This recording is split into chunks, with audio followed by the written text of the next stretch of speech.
थोड़ा देखने के बाद लगता है कि क्या करें नहीं करें, लेकिन बहुत ही आसान सा प्रश्न है।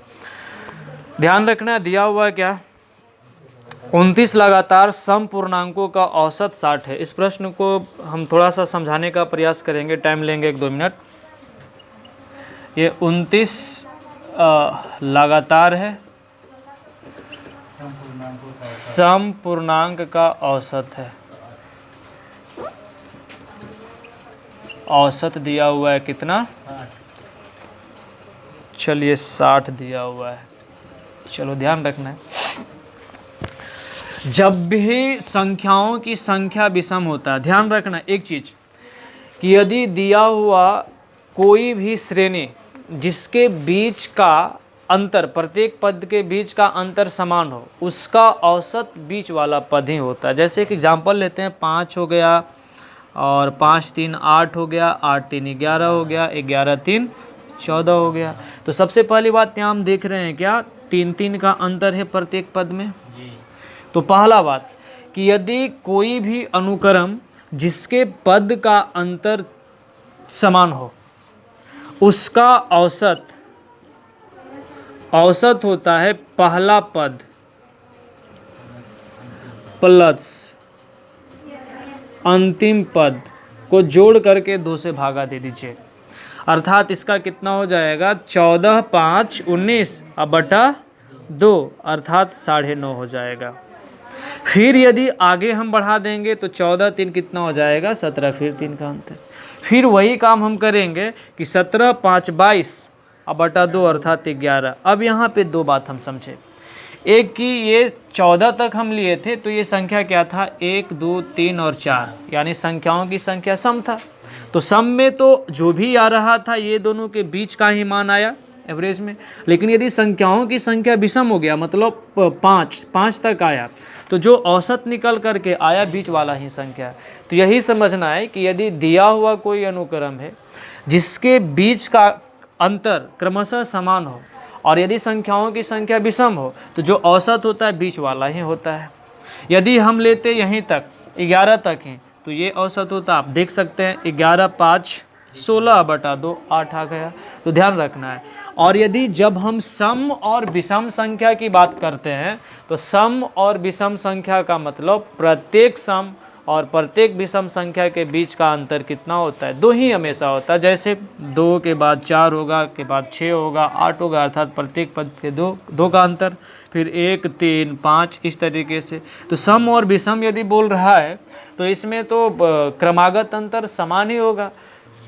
अब यहाँ पे हम समझते हैं कि यदि 29 संख्या लगातार सम संख्या और उसका औसत 60 है और 29 क्या है, संख्याओं की संख्या विषम में है, अर्थात ये जो 60 जो हुआ ये बीच वाला ही संख्या हुआ, 60 जो हुआ बीच वाला ही संख्या हुआ। तो 60 के बाद आगे कितना, चूंकि 29 संख्या है तो इसके आगे कितना संख्या होगा, 14 संख्या आगे और 14 संख्या पीछे और एक ये। अर्थात ये तो समझाने के लिए हम समझा रहे थे कि ऐसा होता है, लेकिन इस प्रश्न को बनाने के लिए केवल और केवल याद रखना है, प्रश्न पे डायरेक्ट हम आते हैं। कह रहा है क्या, 29 लगातार सम पूर्णांक का औसत 60 है, तो इसमें बड़ी संख्या पूछ सकता है, छोटी संख्या पूछ सकता है। तो सबसे पहली बात ये 60 लिख देना है।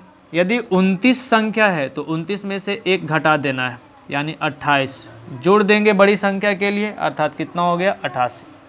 यदि पूछा जाता छोटी संख्या तो यही 60 में 28 को घटा देते, जो आता हमारा कितना, 2 5 में से ये 32 ये होता है। यहाँ बड़ी संख्या पूछ रहा है, 88 आंसर होगा। ठीक है, ये सब चीज़ ध्यान में रखना है। आगे क्या है, 45 के बाद मैथ कौन सा है, चलो 52 नंबर पे आते हैं, इसको मिटाना पड़ेगा, तो ये ध्यान रखना है। और चूंकि सेट का सॉल्यूशन में, इसलिए इस पे ज़्यादा हम टाइम नहीं लेंगे, विशेष एवरेज वाला चैप्टर में। चलो 52 नंबर,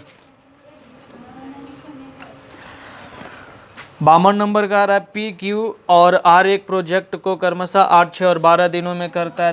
3 व्यक्ति है, पी क्यू और आर। पी कितना दिन में, 8 दिन में, 6 दिन में, ये 12 दिन में। ध्यान रहे समय और काम का कोई भी प्रश्न हो, सबसे पहले हमको जो समय दिया हुआ रहे उसका एलसीएम ले लेना है, और एलसीएम जो होता है कुल काम मानना है।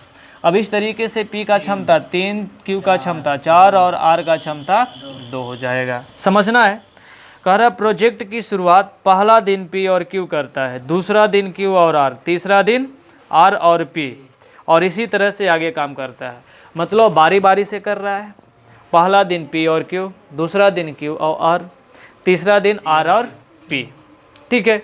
अब समझते हैं कि कुल 3 दिन यदि हम काम करवाएंगे तो 3 दिन में कितना काम होगा। तो पहला दिन तो P और Q 7 काम करेगा, दूसरा दिन में Q और R 6 काम करेगा, तीसरा दिन में R और P 5 काम करेगा। अर्थात कुल 3 दिन में कितना काम हुआ, 713 5 18। अब देखो 3 दिन काम हो चुका है और 3 दिन में 18 काम कितना करवाना है, 24 काम। कितना काम अभी बचा, 6 काम बचा है। समझना है, जब 3 दिन काम हुआ तो Q और R काम कर चुका है, चौथा दिन किसका बारी रहेगा, तो P और Q का। तो P और Q एक दिन में 7 काम, और यहाँ काम करना है 6 ही, अर्थात 6 काम को करने के लिए कितना 7/6 समय लेगा। इधर 24 काम हो गया, इधर कितना 3.7/6 या 18, 6/7 हो जाएगा, 6/7 यानी 7 27/7 घंटा में ये क्या हो जाएगा, पूरा काम कर देगा। अगला कौन सा है, 53 है। चलो 53 नंबर देखते हैं। 53 नंबर क्या कह रहा है, अजहर बलराम से 4 गुना अधिक अच्छा कर्मचारी है। ये अजहर है, ये बलराम है। अजहर जो है बलराम से 4 गुना अधिक है, अर्थात बलराम का क्षमता 1 तो अजहर का क्षमता 4 हो जाएगा।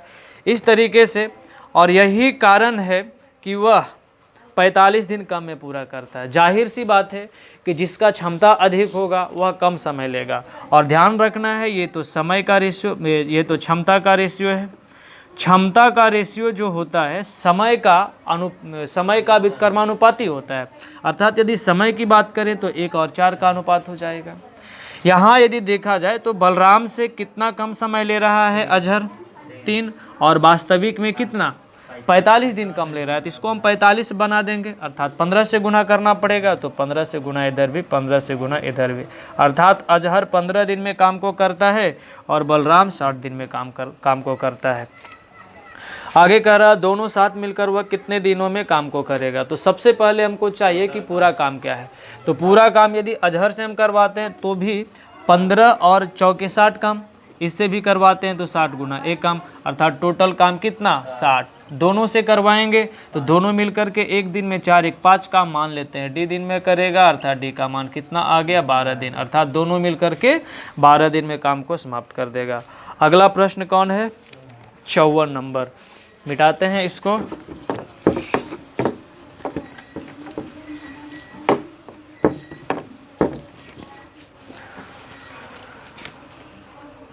चलो 54 नंबर देखते हैं। 54 कह रहा है एक इंजीनियरिंग छात्र को उत्तीर्ण होने के लिए 25% अंक हासिल करने होते हैं।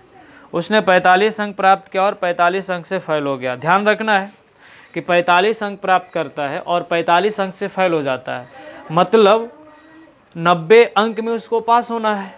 यानी 45 अंक लाया तो फेल हुआ कितना से, 45 से, अर्थात 45 और ले आता, मतलब 90 अंक लाता तो वह पास होता है। और पास होने के लिए 25% चाहिए, तो 90 की तुलना कर सकते हैं हम 25 से। परीक्षा के अधिकतम अंक कितना 100 होगा, 25 चौका 100, 9 चौक 36, यानी कितना हो गया 360 अंक अधिकतम है। 55 नंबर का रहा 89 से पूरी तरह विभाज्य होने वाली 5 अंकों की अधिकतम संख्या क्या है। इसको ऑप्शन से ही चेक कर लेना है। आगे 56 नंबर पे आते हैं। 56 नंबर का रहा 20 मीटर की लंबाई और 10 मीटर की चौड़ाई वाले एक आयताकार स्विमिंग पूल में एक समान रूप से झुका हुआ फर्श है। इसकी लंबाई के एक छोर की गहराई 1 मीटर और दूसरे छोर की गहराई 3 मीटर है। इस पूल को पूरी तरह से भरने के लिए कितने पानी की ज़रूरत होगी। इसको थोड़ा सा प्रैक्टिकली समझना पड़ेगा। मान लेते हैं ये आयताकार क्या है, स्विमिंग पूल है। अच्छा, लंबाई कितना 20 मीटर और चौड़ाई कितना है 10 मीटर। अच्छा, समझते हैं यदि कोई पोखर में या फिर तालाब में हम जाते हैं तो शुरुआत में क्या होता है, गड्ढा कम होता है, फिर धीरे धीरे धीरे जाते हैं तो तिरछा गड्ढा बढ़ता है। तो वही काम कर रहा है कि यदि इस ओर हम जाते हैं मतलब किनारा में, तो किनारा में इसका 1 मीटर गड्ढा है, और जब इसी तरह से गड्ढा बढ़ते बढ़ते बढ़ते बढ़ते बढ़ते बढ़ते बढ़ते जाता है तो इस किनारा पर 3 मीटर गड्ढा हो जाता है, ये कह रहा है। तो यदि इसकी हम औसत गहराई की बात करें तो औसत गहराई क्या हो जाएगा, 3 और 1 4 का आधा, अर्थात इसका औसत गहराई बीच में कितना हो जाएगा, 2 हो जाएगा, ठीक है ना। और किसी भी पोखर बोले, स्विमिंग पूल बोले, या फिर कोई वैसा गहराई वाला आकृति, यदि उसका फर्श का सतह आयताकार हो तो वह पूरे आकृति कैसा लेगा, घनाभ के आकार का लेगा। और घनाभ का आयतन क्या होता है, LBH, ये होता है ना। तो लंबाई कितना हो गया 20, चौड़ाई कितना हो गया 10, और ऊंचाई क्या, ऊंचाई ना ही हम 1 लेंगे और ना ही 3, क्या होगा औसत ऊंचाई, यानी औसत गहराई, और औसत गहराई कितना है 2, अर्थात इसका कितना हो जाएगा 20 दहें 200 गुना 400, यानी 400 वर्ग घन मीटर। और आगे कोई है क्या? चलो मैथ समाप्त हो गया है, रहने देते हैं, ठीक है ना। और कोई मैथ नहीं है ना, ठीक है।